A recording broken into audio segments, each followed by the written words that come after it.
Umugoroba mwiza wo ku itariki ya mbere ukwezi kwa mbere 2026 mbasuhuza mbifuriza gukomeza kugira ibihe byiza aho muri mu bice bitandukanye bari imbere mu gihugu cy'u Rwanda namwe muri hanze y'igihugu cy'u Rwanda by'umwihariko mu karere k'ibiyaga bigari muri Uganda, Repubulika ya Demokarasi ya Kongo, igihugu cya Tanzania ndetse n'igihugu cy'u Burundi, mwe mudukurikiye muri hakurya y'amazi magari mu gihugu by'i Burayi, Belgique, Ubwongereza, Ubufaransa, Budage, namwe mudukurikiye muri Canada ndetse na Leta Zunze Ubumwe za Amerika. Ikaze muri amakuru, ni inkuru iturutse mu biro bya Perezida Samia Suluhu Hassan w'igihugu cya Tanzania. Iyi ni inkuru yihutirwa cyane ifuza ko turaza kuganiraho mu makuru yacu yo kuri uyu mugoroba.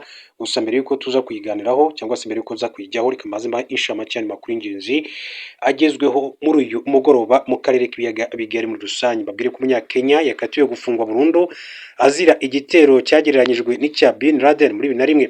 Urukiko rwa Leta Zunze Ubumwe za Amerika rwakatiye Umunyakenya witwa Cholo Abdullah igifungo cya burundu nyuma yo guhamywa icyaha cyo gutegura igitero cy'iterabwoba cyagereranyijwe n'icyo ku itariki ya 11 Nzeri 2001 umutwe w'iterabwoba Al-Qaeda wagabye muri Amerika kigahitana abarenga 3000. Igitangazamakuru CBC cyatangaje ko Abdullah ufite imyaka 34 yamijwe ibyaha birimo gufasha umutwe w'iterabwoba Al-Shabaab gutegura kwica abanyamerika, gutegura gushimuta indege zo kwisenya ndetse no gutegura ibikorwa by'iterabwoba mpuzamahanga. Yahise kandi akatirwa igifungo cya burundu kandi azakomeza gukurikiranwa mu buzima bwe bwose. Ubushinjacyaha bwavuze ko Abdullah yinjiye muri Al-Shabaab muri 2015 aho yahawe amahugurwa akomeye ajyanye n'ibisasu n'uburyo bwo kwisha inzego z'umutekano. Nyuma yoherejwe umugambi wo kwiga gutwara indege kugira ngo azishimute azazigongeshe inyubako ndende ya Bank of America Plaza iri mu mujyi wa Atlanta muri leta ya Georgia. Minisiteri y'ubutabera muri Amerika yagize iti Abdullah yemeye kwinjira mu mugambi wa Al-Shabaab wo kugaba igitero cy'iterabwoba cyari guhitana abantu benshi. Ati muri uwo mugambi Abdullah yari ari kwihugura kuba umupilote aho yari kujya mu ndege itwara abagenzi akayobya akayigongesha inyubako iri muri Leta Zunze Ubumwe za Amerika. Muri 2017 Umunyakenya yagiye muri Philippine atangira kwiga amasomo yo gutwara indege z'ubucuruzi. Iperereza ryagaragaje ko yakoze ubushakashatsi bwinshi cyane kuri internet bujyanye n'abashinzwe umutekano mu ndege, imiryango y'aho abatwara indege bicara, ndetse n'inyubako ndende zo muri Atlanta, yibanda cyane kuri Bank of America Plaza. Muri 2019 yaje gutabwa muri yombi atarasoza amasomo yo gutwara indege. Nyuma aza kandi koherezwa muri Amerika kugira ngo aburanishwe. Ubushinjacyaha bwa Amerika bwatangaje ko Abdullah yari yiteguye gupfa mu gihe cy'icyo gitero kandi bushimangira ko gufungwa kwe kwaburijemo uwo mugambi mubisha. Ntibyamenyekanye neza igihe uwo mugambi mubisha wari gushyirirwa mu bikorwa, gusa ubushinjacyaha bwavuze ko azakomeza gukurikiranwa mu buzima bwe bwose. Umutwe wa Al-Shabaab washyizwe ku rutonde rw'imitwe y'iterabwoba mpuzamahanga guhera muri 2008 kandi ushamikiye kuri Al-Qaeda. Ku itariki ya 11 Nzeri 2001 ibyihebe byo muri Al-Qaeda byagabye ibitero muri Amerika bikoresheje indege zitwara abagenzi bizigongesha ku miturirwa itandukanye, apfa abantu benshi ndetse icyo gitero gifatwa nk'igikomeye cyane mu by'iterabwoba mu mateka ya Leta Zunze Ubumwe za Amerika. Yari makuru mu buryo bw'inshamake, reka mbabwire ko amakuru yandi akomeje kugenda avugwa nuko FARDC ni igisirikare cya Repubulika Iharanira Demokarasi ya Kongo bavuga yuko yasahuye umujyi wa Makobola mbere yo kuhunga. Ingabo za Repubulika Iharanira Demokarasi ya Kongo, abarwanyi ba Wazalendo n'ingabo z'u Burundi biravuga ko basahuye umujyi wa Makobola wo muri teritwari ya Fizi mu ntara ya Kivu y'Amajyepfo mbere yo kuza kuhunga. Mu ijoro ryo kwa 29 rishyira ku itariki 30 Ukuboza nibwo izo ngabo zakoze ubwo busahuzi. Ingabo zirwana ku ruhande rwa Leta ya RDC zasahuye Makobola nyuma yo gutsindwa mu mirwano zari zihanganyemo n'inyeshyamba zo mu mutwe wa Alliance Fleuve Congo M23 nk'uko amakuru abishimangira. Hanyuma mu yandi makuru, mu gihugu cy'Ubudage habaye ubujura bushobora kuba ari bwo bwa mbere bukaze mu mateka y'isi. Abajura bibye imitungo ibarirwa muri miliyoni 10 z'amayero yari mu dusanduku tubitse mu mutamenwa wa banki yo mu Budage bacukuye kuwa mbere mu gihe cy'ikiruhuko nk'uko byatangajwe na polisi ndetse na banki. Bavuze ko abakiriya ba banki bagera ku 2700 bagizweho ingaruka n'ubujura bwakozwe mu ishami rya Sparkas Bank riri mu mujyi wa Gelsenkirchen umuvugizi wa polisi witwa Thomas Nowacki akaba ariwe yavuze ko abashinzwe iperereza bemeza ko abajura bibye ibintu bifite agaciro kabarirwa muri miliyoni 10 kugera kuri 90 z'amayero. Ibiro ntaramakuru by'Ubudage DPI byatangaje ko ubujura bushobora kuba aribwo bwa mbere bukomeye bubaye mu gihugu cy'Ubudage. DPI yatangaje ko banki yakomeje gufungwa kwa kabiri ubwo abantu bagera kuri 200 bagaragaye basaba kwinjira. Impuruza y'inkongi y'umuriro yahuruje abapolisi n'abashinzwe kuzimya umuriro ku ishami rya banki mbere ya saa 10 za mu gitondo kuwa mbere nk'uko amakuru bivuga. Basanze umwobo rero mu rukuta maze ububiko mbagujwe. Polisi yemera ko icyuma gicukura cyakoreshejwe mu guca mu rukuta rwo hasi.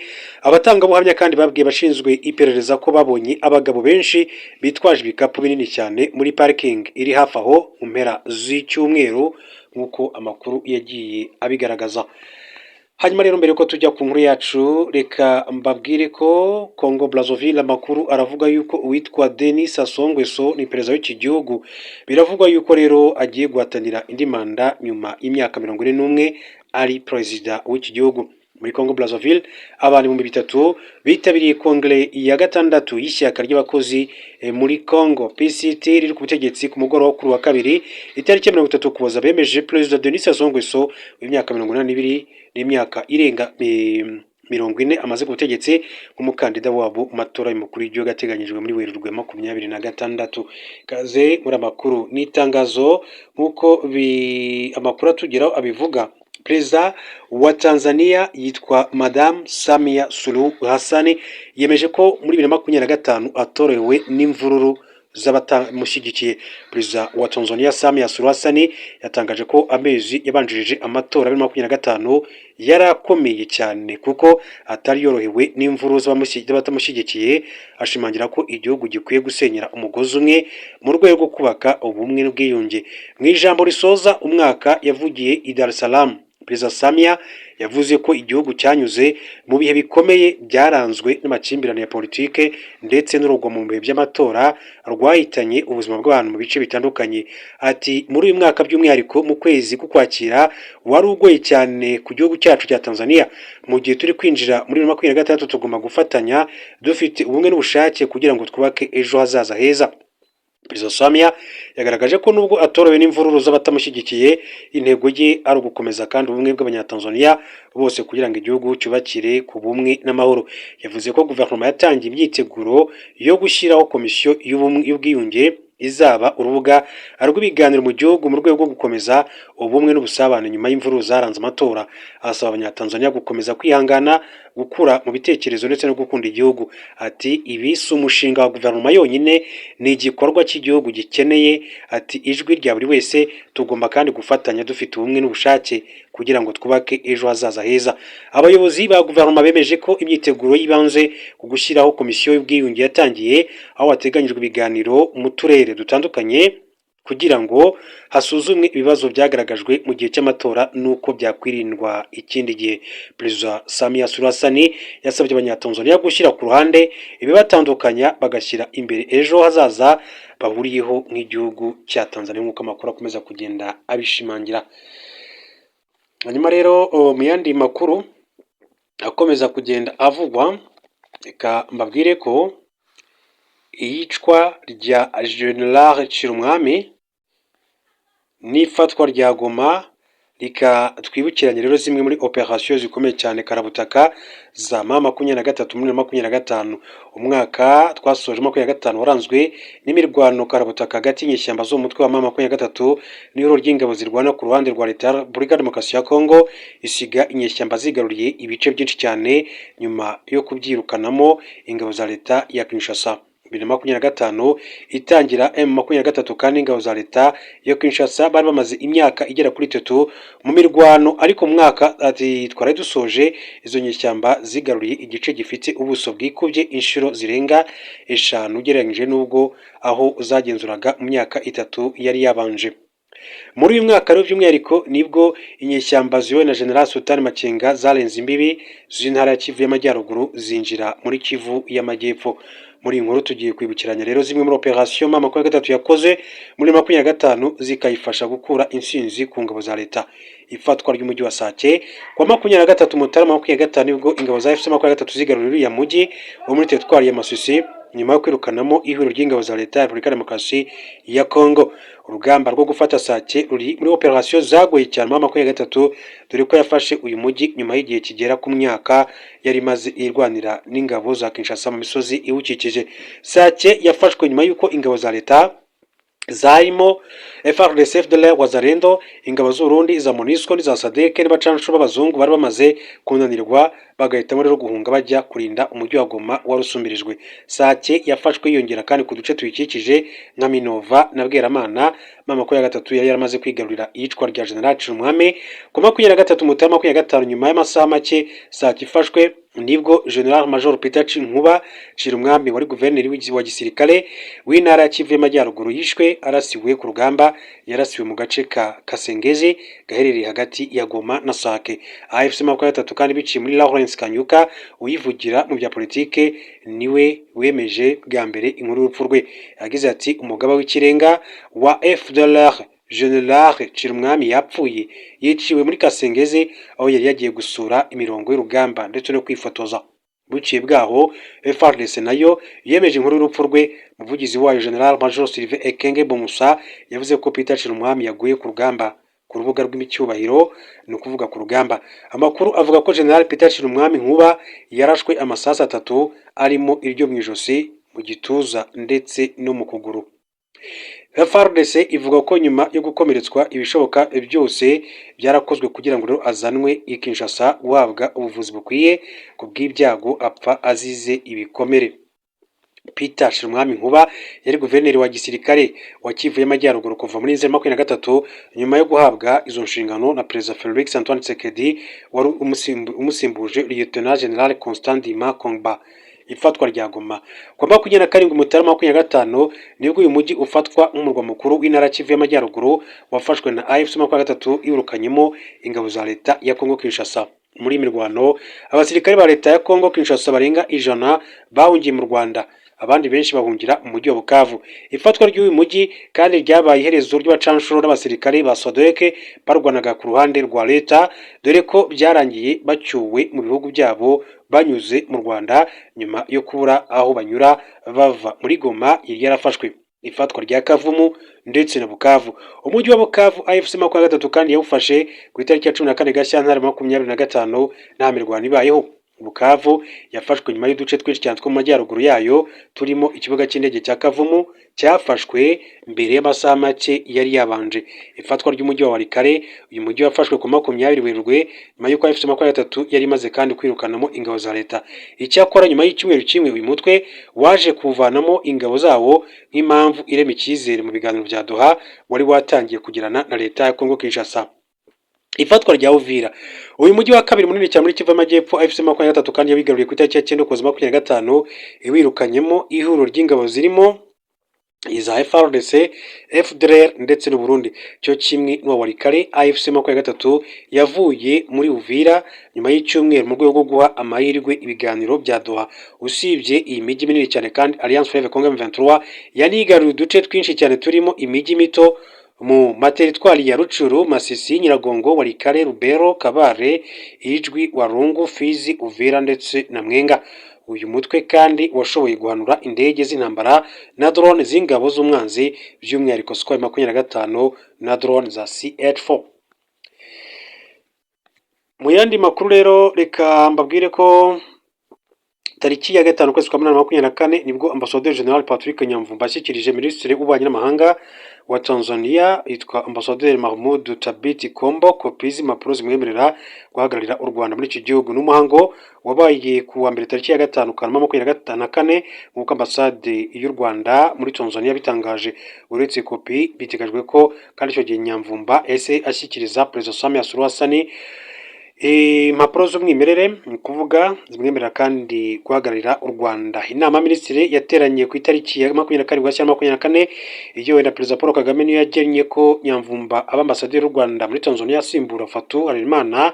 Muri Nyakanga 24 inteko rusange ya Sena y'u Rwanda yemeje bidasubirwaho ko General Patrick Nyamvumba yujuje ibisabwa bituma rero yakora izo nshingano zo guhagararira inyungu z'u Rwanda muri icyo gihugu cya Tanzania. Ibyo rero biba bikomeza kugenda bivugwa, ariko reka mbabwire n'iyi nkuru, mbabwire ko umuhanzi Ebo Noah arafunzwe. Polisi ya Ghana yemeje ko yafashe Evans Eshon uzwi cyane ku izina rya Ebo Noah, wamenyekanye cyane nyuma yo kubaka inkuge nyinshi avuga ko yazubatse ku mabwiriza y'Imana, ahamya ko isi izarengerwa n'amazi ku munsi wa Noheli. Mu itangazo polisi yashyize ku rubuga rwayo rwa interineti kuwa gatatu tariki 31/12/2025 yavuze ko Eshon yafashwe n'itsinda ridasanzwe rishinzwe kugenzura ibyaha bikorerwa kuri murandasi rikorera ku buyobozi bukuru bwa polisi. Polisi yavuze ko ifatwa rye riri mu ngamba zo kongera umutekano cyane cyane mu gihe cyo gukurikirana ibikorwa bikorwa kuri interineti, by'umwihariko mbere y'amasengesho yo ku ijoro ryo ku itariki 31. Ibi byabaye mu gihe kandi hari amakuru yavugaga ko inzego z'umutekano zari zimaze kuburira abantu batanga ubuhanuzi cyangwa amagambo ashobora guteza ubwoba, igihunga cyangwa se guhungabanya ituze rusange. Gusa polisi ntiyatangaje ibyaha ashinjwa byihariye cyangwa se imyitwarire iri gukorwaho iperereza.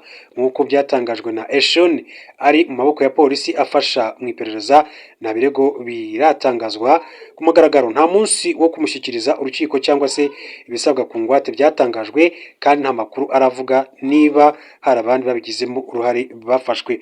Polisi yasabye abaturage gutuza no kwirinda ibihuha, ivuga ko iperereza rikomeje kandi ko amategeko azubahirizwa. Inibutsa ko umuntu wese afatwa nk'utarahamwe n'icyaha kugeza urukiko ukimuhamije. Ebo Noah yamenyekanye cyane muri Ghana no hanze yayo mu mezi ashize nyuma yo kubaka inkuge nini y'ibiti, avuga ko yayubakiye ku mabwiriza y'Imana. Yari yaravuze ko umwuzure ukomeye cyane uzatangira ku 25 Ukuboza, bitewe n'uko yavugaga ko yabonye ihishurirwa ry'imvura izamara igihe kirekire cyane igasenya isi. Ubuhanuzi hamwe n'amashusho y'iyo nkuge yagendaga yubaka byateje impaka ndetse n'inyota yo kuyireba, bituma abantu benshi cyane baturuka hirya no hino muri Ghana no mu mahanga baza kuyisura. Icyumweru gishize ariko Ebo Noah yashyize hanze video avuga ko ibyari byarahanuwe bitabaye, kuko ngo nyuma yo gusenga, kwiyiriza ubusa ndetse no kuganira n'abandi bayobozi b'amadini yabonye irindi rishurirwa. Yavuze ko yahawe igihe cy'inyongera cyo kubaka izindi nkuge, kuko ngo abantu bashakaga ubuhungiro bari benshi kurusha ubushobozi bw'iyo yari yaramaze kubaka, nk'uko Ebo Noah yagiye abitanga. Nshimiye w'igihugu cy'u Burundi nawe yavuze amagambo akomeye cyane aganisha ku kuba u Burundi bukomeje kugenda bushotora igihugu cy'u Rwanda mu buryo bukomeye cyane. Abantu baribaza uyu mwuka mubi uzahoshwa nande, bizagenda bite? Ese iyi ntambara y'u Rwanda n'u Burundi yaba ishoboka? Bishobora gutangira ari intambara y'amagambo, ariko mu by'ukuri ejo ugasanga bibaye intambara y'amasasu. U Rwanda ruriteguye, igihugu cy'u Burundi Perezida Evariste Ndayishimiye nawe avuga ko biteguye, ariko ubwoba ni bwose. Ukurikije imvugo ze bigaragara ko atinya igihugu cy'u Rwanda. Hanyuma rero mbere gato yuko twinjira ku itangazo rimaze gushyirwaho umukono na Perezida Evariste Ndayishimiye nyuma y'ijambo ry'umukuru w'igihugu cy'u Rwanda Perezida Paul Kagame, iyi tangazo gashoza ntambara ku gihugu cy'u Rwanda, ndetse abantu benshi bakomeje kugenda bibaza ku byemezo bitunguranye kandi biteye ubwoba Perezida Evariste Ndayishimiye ashobora kuba agenda afata. Mbibutse ko mwibuke ko ku itariki ya 4 ukwezi kwa 12 ukwezi dusoje n'umwaka dusoje, yari Washington DC, yari yatumiwe na Perezida Donald Trump, nawe yagombaga kuba nk'umuhamya ugomba kureba icyo amasezerano hagati y'u Rwanda na Repubulika ya Demokarasi ya Kongo agomba kuzashikaho. Bibutsa ko igihugu cy'u Burundi gifite ingabo muri Repubulika ya Demokarasi ya Kongo, ni ingabo zimaze igihe kitari gito zirwana na M23 kubwo amasezerano ibihugu byombi byagiranye, Perezida Felix Tshisekedi yaba ndetse na Perezida Evariste Ndayishimiye w'igihugu cy'u Burundi. Ingingo itarigeze yishimirwa n'igihugu cy'u Rwanda bitewe n'uko u Rwanda hari abo umuntu yakwita ngo ni umutwe w'iterabwoba, ntabwo ari ngo ntabo umuntu yakwita, ni umutwe w'iterabwoba usanzwe urwanya ubutegetsi bw'igihugu cy'u Rwanda, ni FDLR rero wagiye wifatanya n'izi ngabo z'u Burundi mu guhangana n'uyu mutwe wa M23. Binavuga ko ubwo M23 yafataga umujyi wa Uvira, abarwanyi ba FDLR bagiye bahungira ku butaka bw'u Burundi ndetse bahabwa icumbi n'igihugu cy'u Burundi. Uburundi bushinja u Rwanda ko u Rwanda rwarashe ibisasu ku butaka bw'u Burundi, birego u Rwanda rwahakanye, ahubwo u Rwanda rukavuga ko muri iyo mirwano ubwo M23 yafataga ibice bitandukanye iri hariya za Kamanyora, u Burundi bwaje kurasa ibisasu bikomeye cyane muri za Kamanyora, hanyuma ibyo bisasu biza no kugwa ku butaka bw'u Rwanda, biza no gutuma abatari bake b'abarundi bahungira mu burengerazuba bw'u Rwanda ariya mu karere ka Rusizi, bahabwa icumbi mu nkambi ya Nyarushishi. Mbere gato yuko rero tugaruka kuri iryo tangazo rimaze gushyirwamo ko na Perezida Evariste Ndayishimiye w'igihugu cy'u Burundi, tangazo agashoza ntambara, reka mbanze inshamake y'andi makuru mu buryo bwihuse, hanyuma tune kuganira kuri aya magambo akomeye cyane. Ruciye mu gihugu cya Uganda, mbabwire ko Perezida wa Uganda yabujije polisi y'iki gihugu gukoresha inkoni nk'uburyo bwo guhana cyangwa guca intege abarenga ku mategeko. Iki cyemezo cya Perezida Yoweri Kaguta Museveni wa Uganda ni kimwe mu bikubiye mu ijambo risoza umwaka wa 2025 yagejeje ku banya-Uganda mu ijoro ryo kwa 2031 Ukuboza 2025. Perezida Yoweri Kaguta Museveni yibukije ko mu gihe Uganda yitegura amatora y'umukuru w'igihugu nta ufite uburenganzira bwo kubuza abaturage umudendezo wabo. Ati abanyabyaha batavuga rumwe n'ubutegetsi bakwiriye guhagarika gutera ubwoba abanya-Uganda, nta burenganzira bafite bwo gutera ubwoba munya-Uganda. Kubw'ibyo abanya-Uganda muzasohoke mujye gutora, nta n'umwe uzabatera ubwoba cyangwa ngo bahungabanye umutekano wanyu, uzabigerageza wese azabyicuza kandi ibye bizarangira nabi.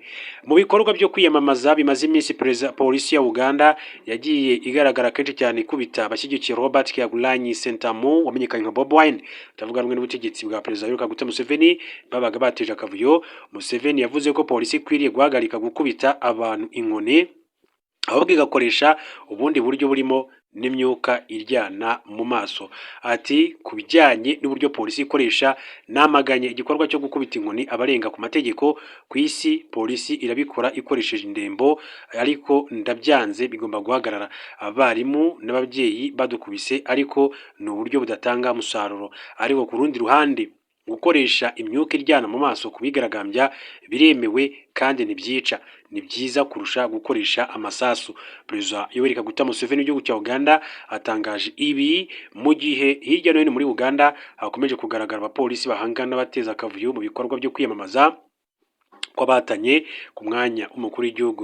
UBC ni ukuvuga televiziyo, ni ukuvuga ngo ni igitangazamakuru cya leta cya Uganda, bagize ati Perezida Yoweri Kaguta Museveni, I reject the practice of canning lawbreakers. The police should use non-lethal methods such as tear gas more carefully, ensuring bystanders are at a safe distance before deployment. Nk'uko yagiye bivuga ni Perezida Yoweri Kaguta Museveni w'igihugu cya Uganda. Hanyuma mu yandi makuru kugira ngo tuye ku nkuru yacu, iyi ni inkuru nayo yari imaze iminsi igaruka mu bitangazamakuru cyane, babwira ko uyu ni Anthony Joshua yavuye mu bitaro. Nigeria yemeje ko umukinnyi ukomeye cyane w'iteramakofe witwa Anthony Joshua uherutse kujyanwa mu bitaro nyuma yo kurokoka impanuka yaguyemo inshuti ze ebyiri yatashye mu rukerera rwo kuri wa kane tariki ya mbere Mutarama 2026, nibwo umunyamakuru akaba n'umuyobozi ushinzwe itangazamakuru muri Minisiteri y'itumanaho muri Nigeria witwa Benga Omotoso yemeje amakuru yuko uyu mugabo yavuye mu bitaro bya Lagon Hospital Ikoyi yararwariyemo. Yagize ati leta ya Lagos ndetse n'iya Ogun zikomeje kwifatanya n'imiryango y'abariya basore bitabye Imana